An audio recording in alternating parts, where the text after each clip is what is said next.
I'm Sabrina Ward, 29 years old.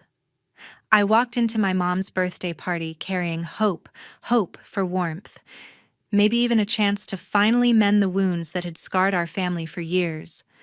But instead of kindness, I was struck with something far worse than a slap. It came in the form of words sharp and cutting meant to shatter me. My father stood up, his voice ice cold and heavy with finality echoing through the crowded room. "I don't want you or that unwanted child in this family. You're dead to me and out of the will." The room froze. Silence filled the air as every pair of eyes turned toward me. I didn't cry. I didn't scream. I simply looked back, my heart pounding like a drum, and made a choice. Without saying a word, I set my gift down on the table and walked out of the party. An hour later, my phone lit up with call after call. The very people who had cast me aside now sounded frantic, their voices trembling, begging me to return. But I didn't. I answered just once, and with two simple words, I ended it. Too late. In that moment, I realized something important. I was no longer the weak one, no longer the daughter they thought they could break. Walking away wasn't defeat. It was freedom. It was finally choosing myself over their cruelty. If you were pushed away by your own family in front of everyone, what would you do? Share your thoughts in the comments. I want to hear your story. 2 years ago, my life in Salt Lake City felt full of promise. I was 27, thriving as an event planner, orchestrating weddings and galas, with a knack for turning chaos into elegance. My days buzzed with vendor calls, venue tours, and client meetings, but I loved the rush. One spring evening at a charity fundraiser I had organized for a local food bank, I met Ethan. He was a freelance chef serving up gourmet sliders with a quiet confidence that caught my eye. We clicked over a shared love for late-night jazz and bad puns, trading stories until the event wrapped. By the end of the night, he'd scribbled his number on a napkin, and I knew this was different. Ethan wasn't like the polished men my parents, Jeffrey, a retired lawyer, and Susan, who ran a small real estate firm, wanted for me. They had clear expectations, a husband with a corner office, not a chef hustling gigs. They never said it outright, but their tight smiles and pointed questions about Ethan's career prospects spoke volumes. My younger sister Lindsay wasn't much better. At 24, she was chasing a freelance interior design career, but somehow thought Ethan's path was unstable. Their judgment stung, but I brushed it off. Ethan made me laugh, grounded me in ways they never could. What kept me steady was the memory of my grandfather. He'd passed when I was 16, but his lessons stuck. He was a self-made man, starting as a carpenter before building a small construction firm. He'd sit me on his knee, telling stories of grit and independence, saying, "Sabrina, never let anyone define your worth." One summer when I was 12, we built a birdhouse together in his backyard workshop. As we sanded the wood, he hinted at a big gift for when I'd start my own family. "It'll be there when you need it most," he said, his eyes twinkling. I didn't press him, thinking it was just another of his cryptic promises. But his words lingered, a quiet anchor in my heart. My parents, though, saw my choices as rebellion. When I brought Ethan to a family dinner 6 months after we met, the air was thick with tension. My father grilled him about his income, his plans, his lack of stability. My mother chimed in, suggesting I meet her friend's son, a promising accountant. Lindsay smirked, muttering about how chefs never make it big. Ethan stayed polite, squeezing my hand under the table, but I could see the hurt in his eyes. I defended him, saying he's building something real, just like I am. My father scoffed. "Real? You're throwing away your future." That night, lying awake, I replayed my grandfather's words. He'd always believed in me, unlike my family's constant need to control. His talk of a big gift felt more significant now, like a puzzle piece I couldn't yet place. I didn't know what it was, but deep down I sensed my parents were keeping something from me. Ethan, unaware of their schemes, became my refuge. We spent evenings cooking together, dreaming of a life free from their judgment. Over the next year, their disapproval only grew sharper. My mother called Ethan a phase, urging me to aim higher.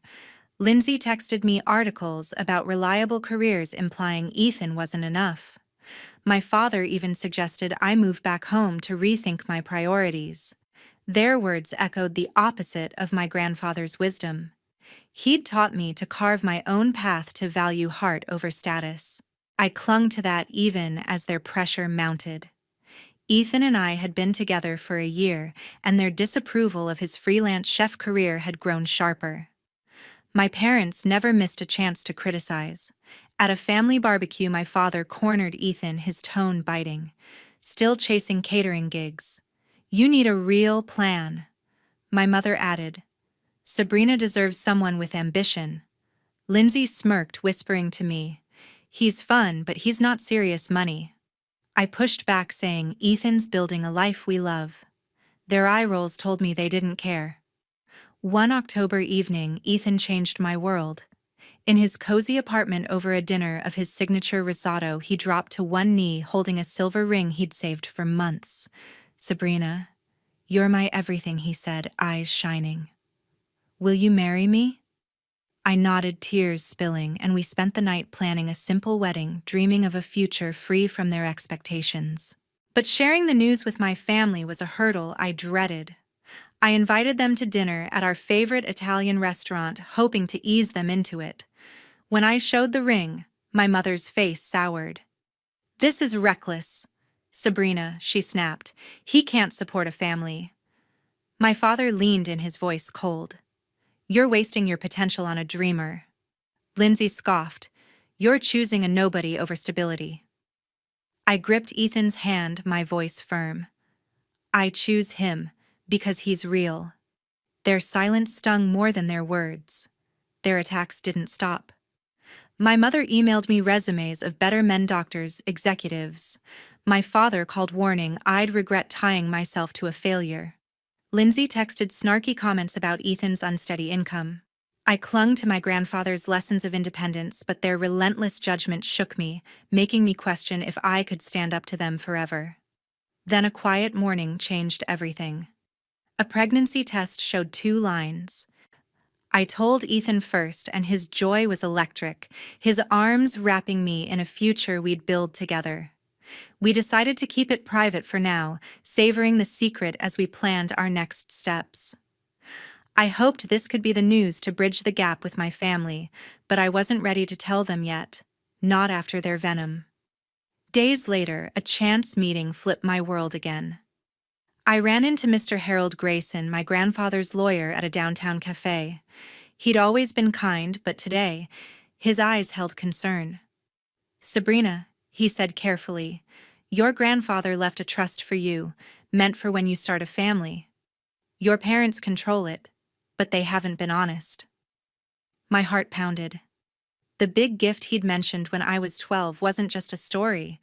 "Why tell me now?" I asked. He frowned. "I've seen how they treat you. You deserve to know." I left the cafe, my mind racing. I tested the waters with my mother, asking if she knew about any inheritance. She deflected, saying, "Don't chase old dreams." My father was curt. "Focus on your life, not fantasies." Lindsay's nervous giggle when I asked her confirmed my suspicions. They were hiding something, a trust, a fortune, maybe my future. I had no proof yet, but the pieces were falling into place. I wasn't just fighting for Ethan or our dreams anymore. I was fighting for what was mine. That morning, the truth about my grandfather's legacy changed everything. I sat across from Mr. Grayson in his austere Salt Lake City office, the weight of his words settling like a stone in my chest. "Your grandfather left you a trust fund, $1 million. He said, his tone grave but steady. "It activates when you have a child, but your parents have controlled it since his death." My breath caught the memory of his big gift from my childhood flooding back, not a childish fantasy, but a hidden truth. "Why tell me now?" I asked, my voice trembling. "Mr. Grayson leaned forward, his eyes kind but resolute. "You're starting a family, Sabrina. It's your right to know what they've kept from you." I left his office, my mind churning with betrayal, anger, and a fierce determination to face my parents tonight at my mother's birthday party. All afternoon I wrestled with my emotions. The secret of my pregnancy shared only with Ethan felt like a fragile hope against their relentless disapproval of our engagement. I wanted to believe that announcing our child could soften their hearts, bridge the chasm between us. But Mr. Grayson's revelation had shifted something deeper. My parents weren't just rejecting Ethan, they were guarding a fortune meant for me controlling my future. In my apartment, I prepared a small gift, a carefully wrapped package that held my defiance. I didn't know if I'd have the strength to leave it, but it felt like a step toward reclaiming my life. As evening fell, Ethan and I arrived at my parents' sprawling home, the backyard aglow with fairy lights strung across towering pines.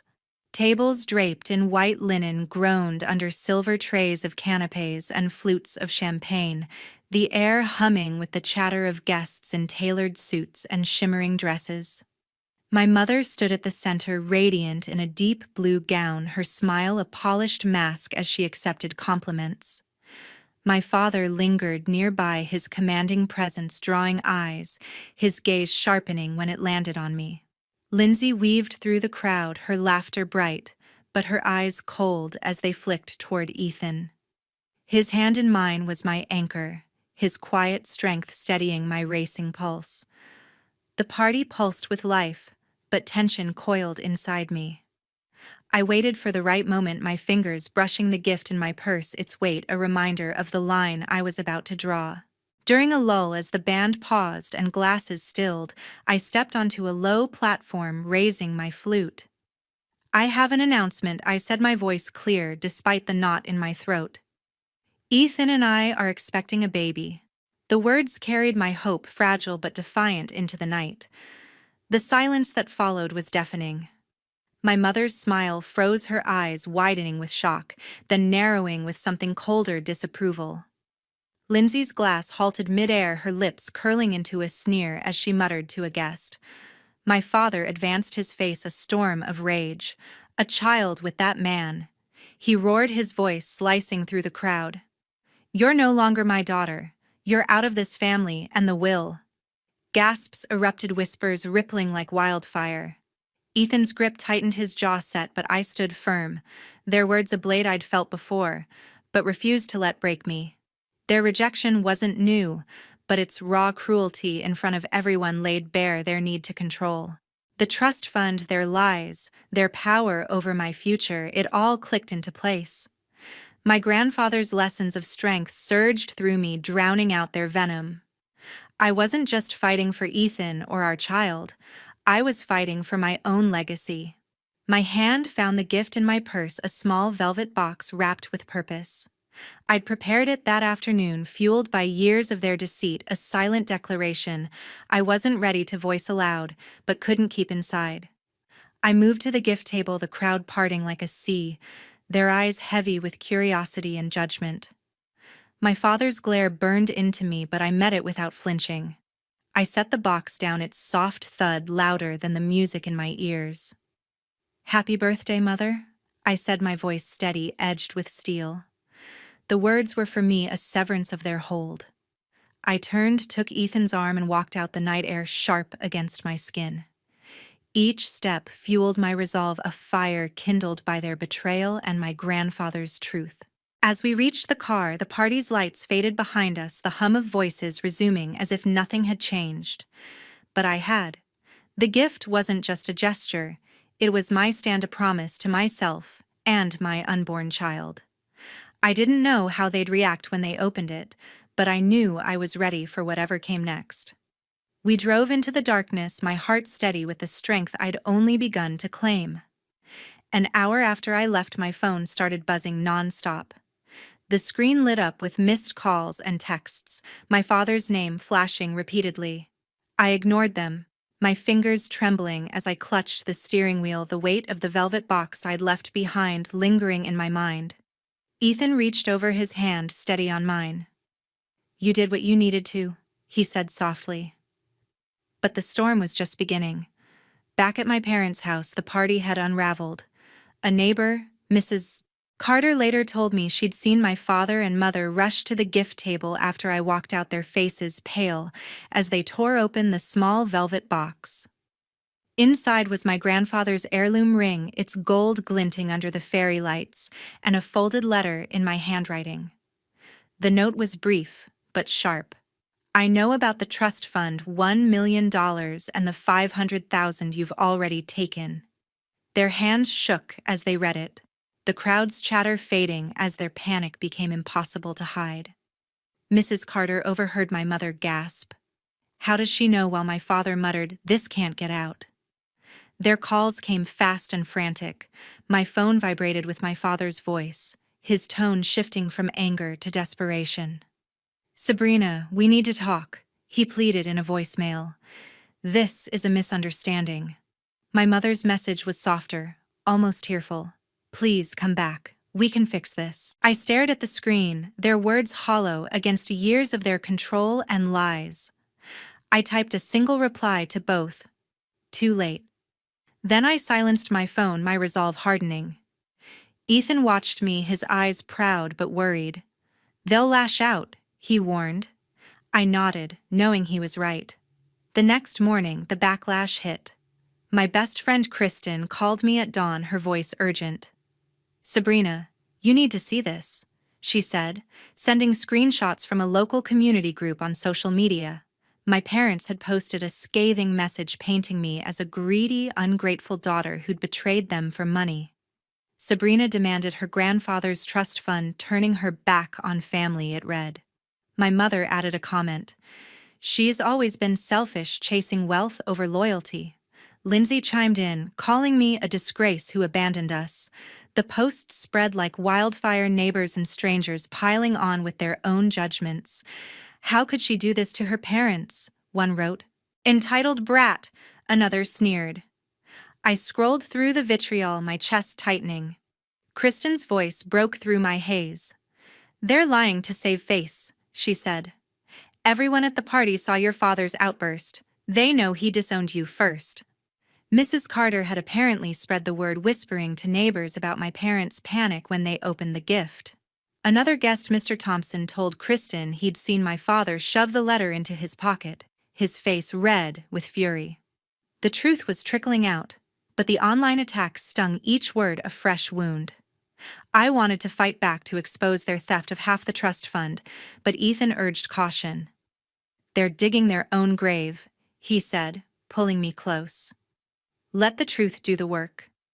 Kristen agreed, promising to keep an eye on the gossip and rally our friends. She'd already texted a few neighbors reminding them of my parents' history of control, how they'd pressured me to marry someone worthy of their status, how they'd dismissed Ethan's dreams. Her words were gaining traction, a small countercurrent to their lies. By evening, the online storm had grown. My parents doubled down, posting again about my disloyalty and claiming I'd fabricated the trust fund story to smear them. The irony burned. They were the ones who'd hidden my grandfather's legacy, siphoning off $500,000 for their own use. I thought of Mr. Grayson's warning about their control, and my letter's blunt accusation felt like the first crack in their facade. I didn't regret leaving it, but I hadn't expected this vicious retaliation. Sitting on our couch, I felt the weight of their betrayal settle deeper, but with Ethan beside me and Kristen's fierce support, I wasn't alone. The neighbors' whispers, the party's witnesses, the truth in that letter, it was all building towards something I couldn't yet see. I wasn't the greedy daughter they painted.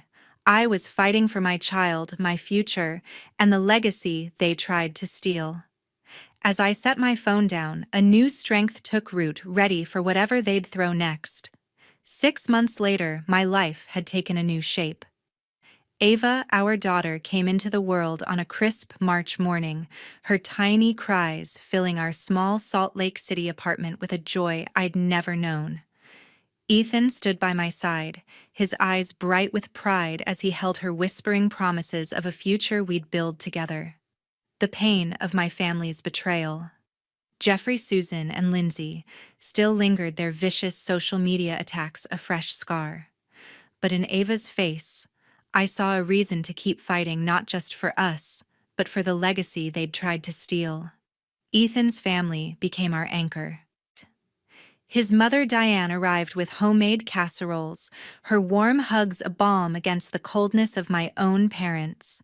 His father Robert spent weekends fixing our creaky furniture, his quiet strength, a reminder of what family could be. Daniel, Ethan's younger brother, brought laughter playing peekaboo with Ava and teasing us about our cluttered nursery. Their support wrapped us in a safety I hadn't felt since my grandfather's days, giving me the courage to face the battle ahead. I'd hired a lawyer, Ms. Barbara Klein, a sharp-eyed woman with a reputation for taking on tough cases. Kristen had recommended her, praising her tenacity after seeing her win a dispute for a mutual friend. In her sleek downtown office, Barbara laid out the truth about the trust fund. "Your parents withdrew $500,000, she said, sliding documents across her desk. "The original $1 million fund was meant for you upon having a child, but they siphoned half, claiming management fees.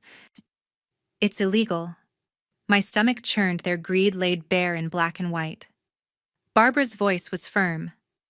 "We can sue to recover it, Sabrina. It's your right." The decision wasn't easy. Suing my parents meant dragging our family's ugliness into court, exposing their lies to the world. But the trust was Ava's future, my grandfather's gift to us, and I couldn't let their theft stand. Kristen, ever my rock, sat with me over coffee, urging me forward. "They've already smeared you online," she said, her eyes fierce. "This is your chance to set the record straight." Ethan nodded, cradling Ava. "We're with you, no matter what," he said. Their faith steadied me, pushing me toward a choice I knew I had to make. A week later, Jeffrey reached out, not directly but through Barbara. He'd called her office, his voice dripping with indignation, claiming I was greedy for pursuing the trust. "Sabrina's tearing this family apart over money," he told her, accusing me of ingratitude and betrayal. Barbara shut him down, her tone icy. "Your daughter's defending her child's future," she said. "You broke the law, Mr. Allen. This isn't about greed, it's about justice." When she relayed the conversation, I felt a surge of gratitude. Barbara wasn't just my lawyer, she was my shield, cutting through their manipulations with a clarity I'd struggled to find. The online attacks hadn't stopped. My parents and Lindsay kept posting their words, venomous, painting me as a selfish daughter who'd fabricated lies for profit. Neighbors who'd witnessed the party, Mrs. Carter and Mr. Thompson, started pushing back, sharing the truth about my father's outburst and the letter's revelation. But the damage was done. My name was tangled in their lies, and I knew a lawsuit would stir the hornet's nest further. Still, I couldn't back down. Ava deserved better, and so did I. Late one night, as Ava slept and Ethan worked on a new recipe in our kitchen, I sat with Barbara's documents, the numbers glaring up at me. $500,000 stolen, half of what my grandfather intended for my family. I thought of his stories, his belief in standing tall against those who'd take what's yours. The lawsuit wasn't just about money, it was about reclaiming my voice, my dignity after years of their control. I signed the papers, my hand steady, and called Barbara the next morning. "File it," I said, my voice firm. "I'm ready." Our life wasn't perfect, but it was ours.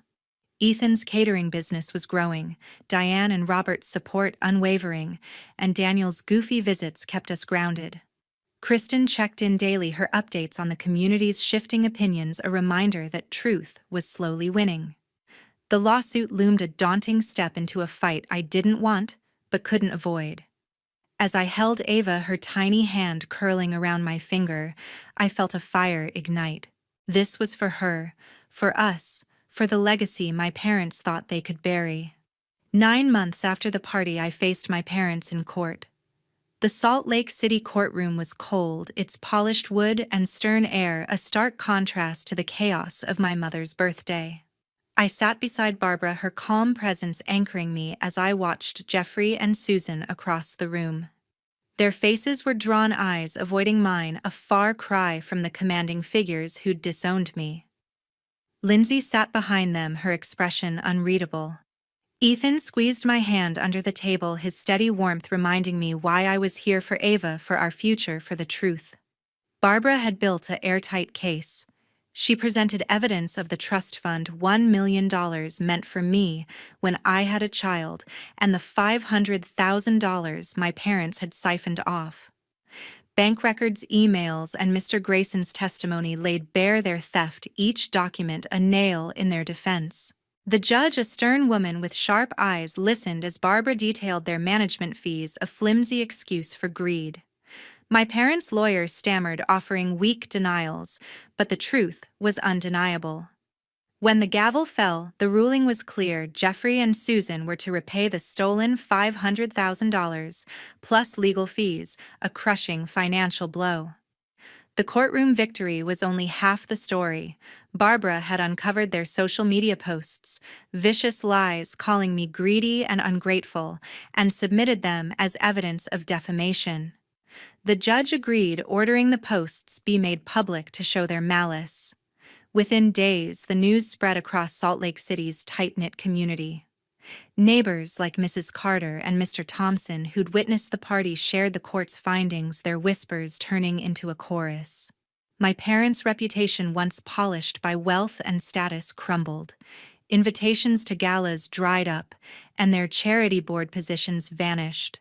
Jeffrey's business contacts grew distant, and Susan's social circle shrank to a handful of loyalists. The fallout hit them hard. Kristen, ever vigilant, sent me screenshots of local forums where former friends called my parents hypocrites, their lies exposed by the court's ruling. They acted so superior, but they stole from their own daughter, one post read. Another neighbor wrote, "I saw Jeffrey's rage that night. Sabrina didn't deserve that." The public shaming wasn't my goal, but it felt like justice, a reckoning for the pain they'd inflicted.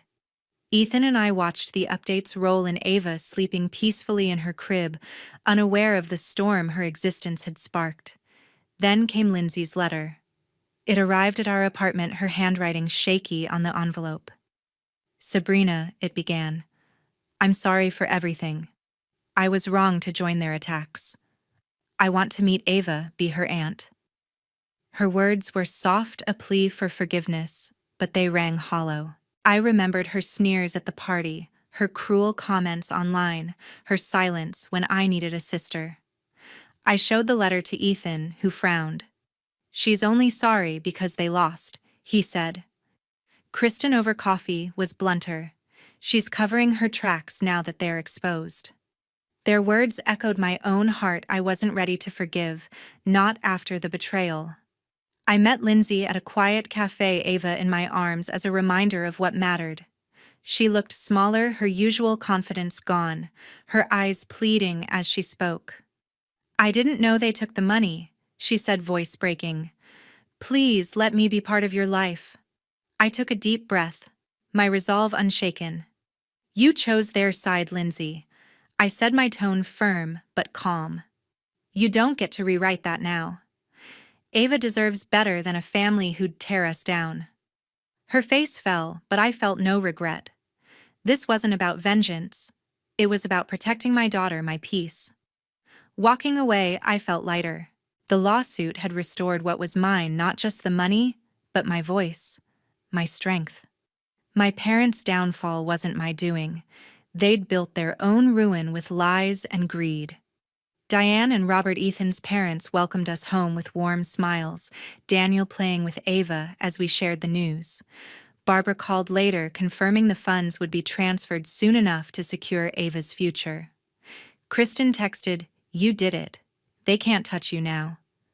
As I held Ava, her tiny laughter filling our home, I knew I'd made the right choice. The past was done, and my family, Ethan, Ava, and those who truly stood by us, was all I needed. A year after the courtroom, my life was everything I'd fought for. The house came first. It wasn't extravagant, but it was ours, a 2-story brick home in a quiet Salt Lake City neighborhood. Walking through the bare rooms with Ethan, I imagined Ava's laughter echoing down the hallway and sunlight spilling across the kitchen where he would cook. Signing those papers meant more than ownership. It meant freedom from the chains my parents had tried to hold over me. Ethan poured his energy into a dream long deferred. With help from the restored trust, he opened Brooks Table, a restaurant downtown. His menu mixed comfort and elegance, every dish crafted with care. I watched him work in the open kitchen, sweat on his brow and joy in his smile as critics praised his vision and customers returned week after week. What Jeffrey had once dismissed as instability had become a thriving success. My career blossomed alongside his.